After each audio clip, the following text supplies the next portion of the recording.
Le livre entretien avec Benoît XVI, réalisé par le journaliste allemand Peter Sewald et intitulé Lumière du monde, a été présenté ce mardi matin au bureau de presse du Saint-Siège. Sous-titre du livre, Le pape, l'Église et les signes des temps. Des extraits de ce livre ont été diffusés et largement commentés ces derniers jours. Néanmoins, les sujets qui y sont abordés sont nombreux et de grande importance, comme le rôle de la papauté, le rôle de l'Église à une époque comme la nôtre et les défis que l'Église et la foi doivent affronter pour répondre aux questions de sens de nos contemporains. Le livre est publié par la Libreria Editrice Vaticana et les traductions dans les principales langues européennes sont déjà prêtes. Benoît XVI a par ailleurs reçu en audience les éditeurs de l'ouvrage et le journaliste Peter Sewald en personne.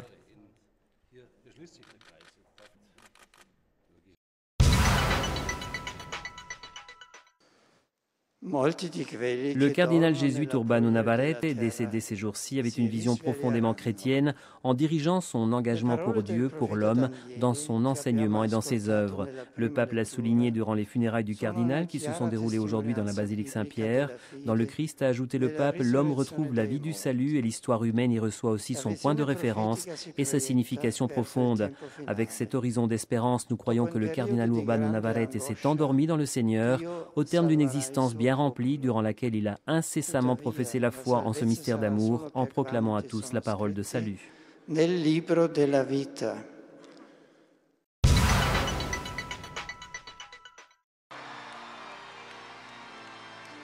Apprenons de Sainte Catherine à aimer avec courage, intensément et sincèrement le Christ et l'Église. Le pape l'a demandé ce matin dans la salle Paul VI à quelques 9000 pèlerins qui participaient à l'audience générale, au cours de laquelle il a présenté la figure de Sainte Catherine de Sienne, tertiaire dominicaine, mystique, docteur de l'Église et copatronne de l'Europe, qui vécut en Italie entre 1347 et 1380. De Sainte Catherine, Benoît XVI a rappelé la vie consacrée à la prière, à la pénitence, aux œuvres de charité et à l'intense activité de conseil spirituel auprès de personnes de toutes couches sociales, jusqu'au pape Grégoire XI. La sainte a été une mère spirituelle pour de très nombreuses personnes et le pape a souligné que l'Église reçoit un grand bénéfice de la maternité spirituelle de nombreuses femmes, consacrées ou laïques, qui alimentent dans les âmes la pensée pour Dieu et renforcent la foi des gens.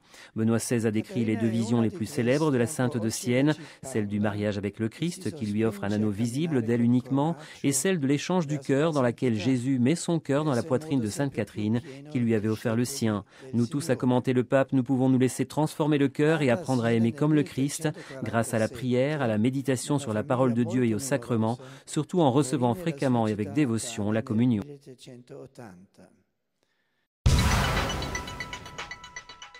En Terre Sainte, la réflexion sur le synode pour le Moyen-Orient se poursuit, mais pas seulement entre les chrétiens.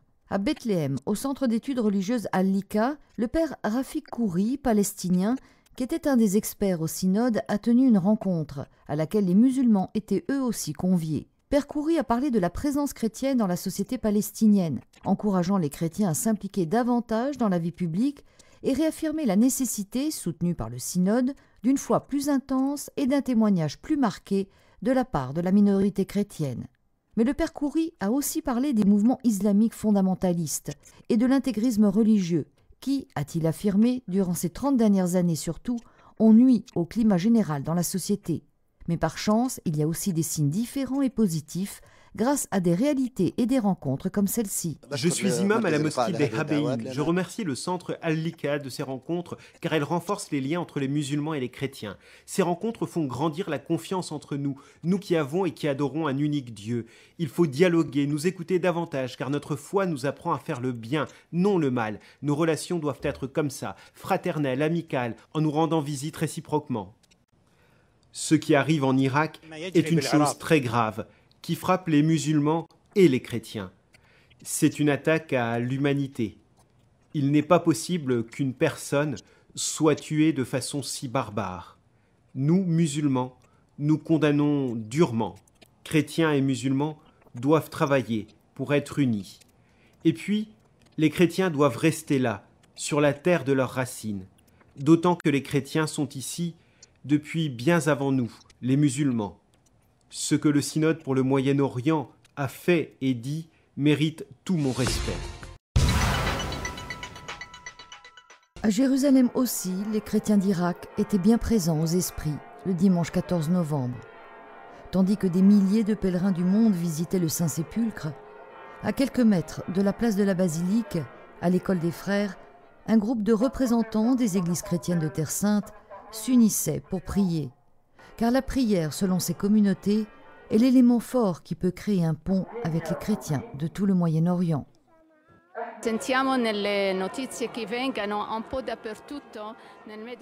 Les nouvelles qui nous arrivent sont qu'ils ne sont pas libres de prier, qu'ils ont peur. Ce matin, par exemple, je pensais au sentiment de ces Irakiens qui voudraient aller à l'église, mais ne savent pas s'ils pourront rentrer chez eux, car c'est un risque.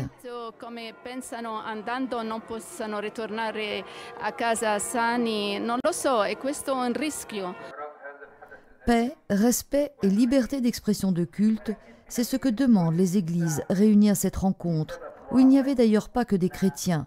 Un imam de Jérusalem a rappelé que des mosquées aussi ont été la cible d'attaques en Irak. Une occasion pour rester unis, invoquant la paix et la grâce de Dieu. Nous avons invité le cheikh parce que nous avons toujours vécu unis sur cette terre, chrétiens et musulmans. Dans nos écoles, nous avons toujours eu des professeurs et des étudiants des deux religions, et nous n'avons jamais fait de différence entre les chrétiens et les musulmans. Tous, nous souffrons à cause du même problème, et nous nous confions à Dieu en lui demandant la paix pour tous. Nous, musulmans et chrétiens, sommes unis depuis plus de 15 siècles. Nous condamnons ce massacre, car il est clairement contre notre religion. Ceux qui ont fait ça sont des personnes qui veulent faire du mal et semer la discorde entre chrétiens et musulmans en Irak. Nous, à Jérusalem, nous formons une même famille et nous sommes solidaires de notre peuple en Irak, espérant que la paix et la charité puissent régner là-bas aussi. La présence de familles et d'enfants à cette rencontre rappelle que beaucoup d'entre eux ont été victimes de la violence. Main dans la main, ils ont prié. Un moment de rencontre pour tous ceux qui pensent encore que la paix est possible.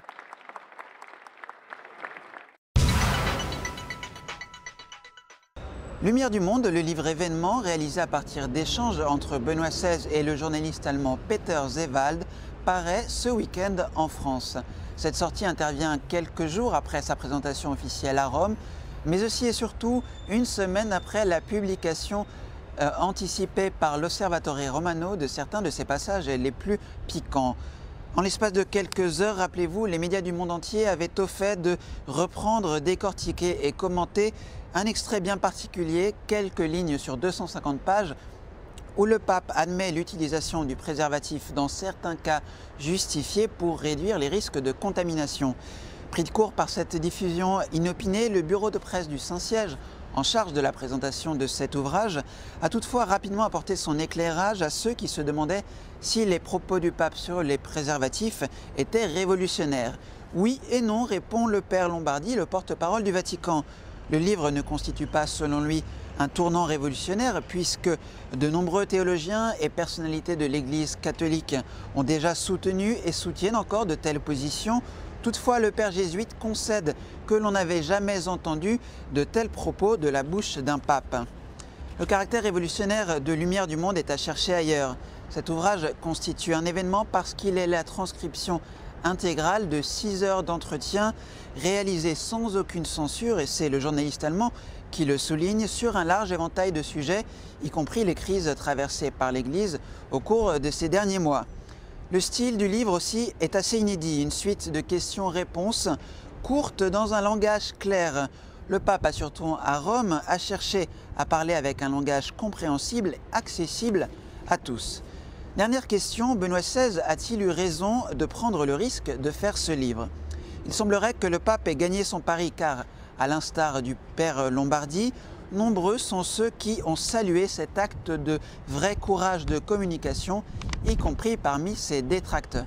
Je vous dis à la semaine prochaine.